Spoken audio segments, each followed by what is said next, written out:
perhaps know that through the course of history, mankind has always tried to scribble down symbols to represent sounds.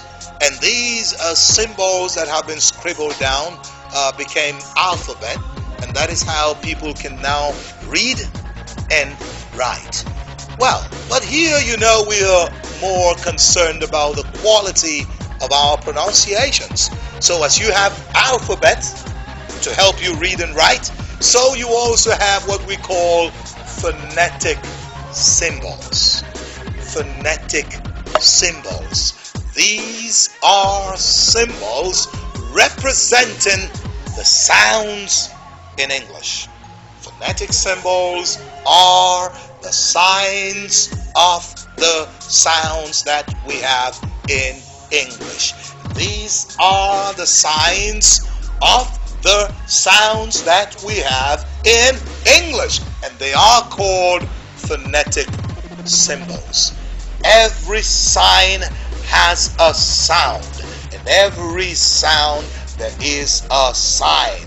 Every sign has a sound. For every sound there is a sign. So we are going to be learning these signs, the symbols, and also mastering how they are pronounced.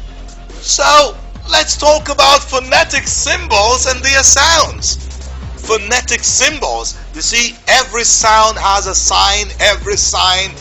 For every sign there is a sound. So if you can understand this and get used to these symbols and get used to producing the sounds as accurately as possible, then what are we talking about?